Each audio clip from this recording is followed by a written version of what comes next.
Here you can see that the tires are smashed, they're not functional, they were all ripped out, both of them on the other side as well, so I needed to buy a new ones.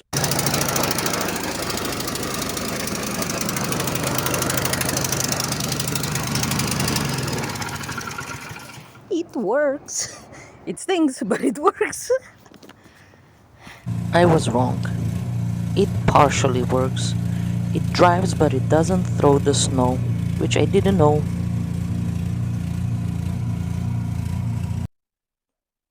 And here you can see how much snow it has. I got stuck and I couldn't get out.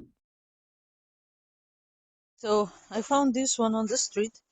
Somebody left it, so I tried to fix it. What I did was change a couple of cables. This thick one here that you see, that was broken. When I opened it, I can see what was going on. So this is how it looks like. Of course, I put clean gasoline, changed the oil, and the tires were flat, so I bought the new tires too, which I need to fix this one. Something is not lining up. But it works, it moves, and also because I had no idea how snowblowers works, the first time when I go, this one was moving. However, this one was not moving. Let me try to show you. Oh, okay. So I tried to weld it, and I'm not good at welding, so forgive me for the professionals. So I managed to set up this one with one hand and weld it as much as I can, and I try to do it on this more area to cover. And unfortunately, when I bought my welding machine, which I'm gonna show you later, I forgot to order the goggles. So when I was trying to weld it, I will just find the spot wherever the spark hits, close my eyes, and try just to do a line, open my eyes, turn it, try to find the spot, close my eyes, and try to do that little area. And practically at that time, it was the day before a big storm, so I was doing it in the dark. But so far, it works. I'm gonna try to turn it on. Oh, this is the welding machine that I use. Very small one, but very useful in a situation. I can get a four of these ones, and from the full one, just to weld that little piece, I used this much, like half of it, and it did a great job. I know it's very cheapy, but it does the job. And now for this storm, we have a working, um, working snowblower. Here I forgot to record, but you can see on the picture I'm trying to weld without the glasses.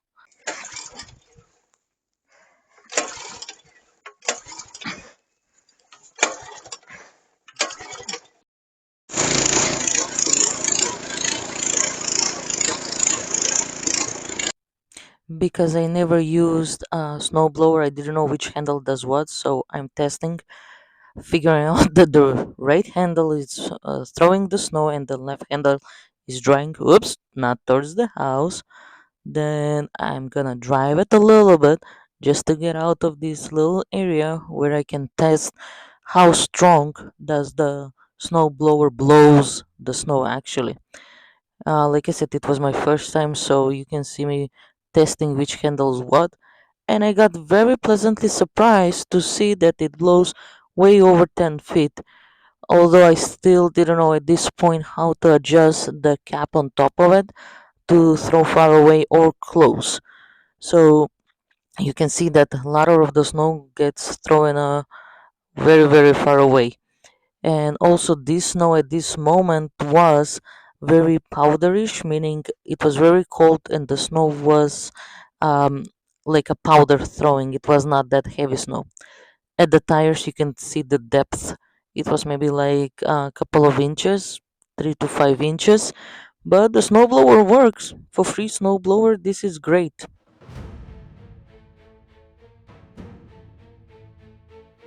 It was a little bit challenging here where the driveway is, but I managed and I got advice of one of my colleagues to, when it's a situation like this, throw the snow in front, not to accumulate it on the sides because of the basements of the houses. And this one actually worked. It was amazing. Now, one of my favorite things to do is work with a snow blower.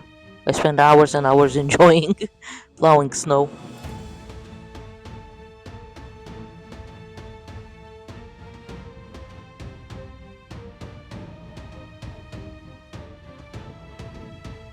This is how the street and the sidewalk look like.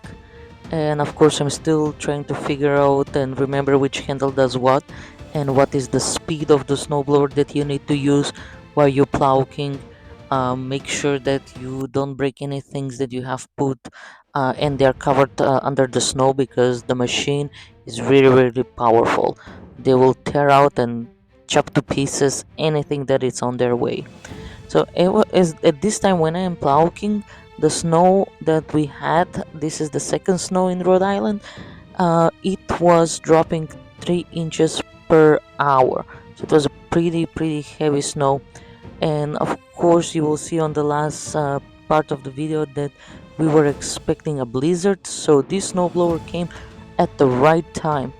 I just want to tell you guys, if you find something and you believe that you can fix it for very low cost, and what the parts that I bought, the tires, the little pipe for the gasoline, and the welding machine cost me less than $50, and it was worth it. To shovel all of this snow, it will be very hard, and I just made it with a cost less than $50 to fix this machine. You can always Google YouTube, and of course be respectful when a car passes by, not to throw at the car. But with a very low cost, you can make your life easier. If I needed to shovel all of this with a regular shovel, it will like damage my back and everything. So it was way worth it trying to fix it. And of course, don't forget to put gasoline. I was a little bit confused because I never used one of these buckets. Who goes first and how does it go? To open it, to set it up, On the to side. put gasoline because it has a little mechanism that you need to pay attention. Of course, when you are putting gasoline, make sure that the bucket is on the floor, not holding it in the air. And you are very big careful because when you're filling it up, it might overflow if you put the hose more out of the bucket.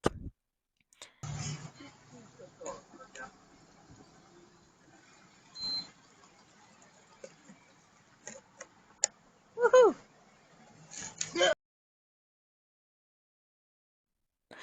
Here we're gonna put the gasoline into the snow blower because I forgot that I need to put before the snow blower stops. So it will be a little bit challenging for me to um, put gasoline and start it up because this is with the pulling, it's not electrical, which it does take some energy to start it with the line, pulling the line.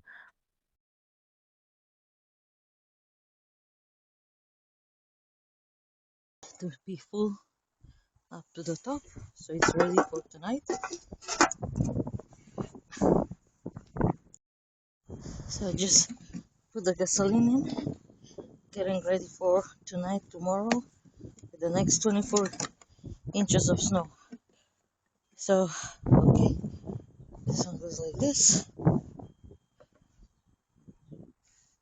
then this one goes like this,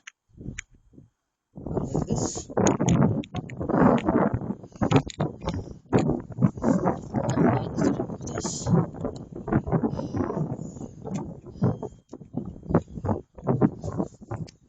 I think this one goes like this, and then the top goes through here. On position, 2, 3, 4, 5, 6, 7, 9, 10.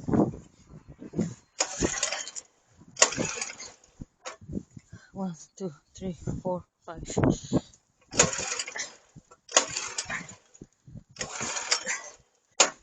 1, 2, 3, 4, 5, 6, 8, 9, 10. This is when you run out of gasoline and you don't put on time.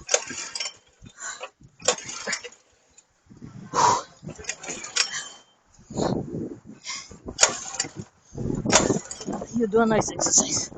1, 2, 3, 4, 5, 7, 8, 9, 10, 11, 12, 13, 14, 15. Come on. Whew, I'm tired.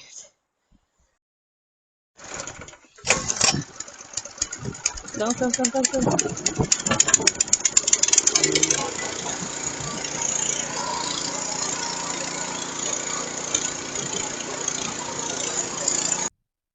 I just want to bring your attention to the little fence that we have in front of the house. You can see there it's like 2 to 3 feet. So in the next part of the video, just pay attention to this fence because we had blizzard. It's called the blizzard of 2026 in Rhode Island, and this is how it looked like. Remember that fence? It's almost covered. We had a blizzard for 2 days and we were stuck inside of the house, and that machine helped a lot. The blizzard brings so much snow that we needed to remove the glass of the screen door to clean it in front of it so we will be able to open the screen door so we can get out and get to the snow blower. As you can see here, the snow was all around my waist, and I needed to push myself to get to the snow blower that was parked after the patio.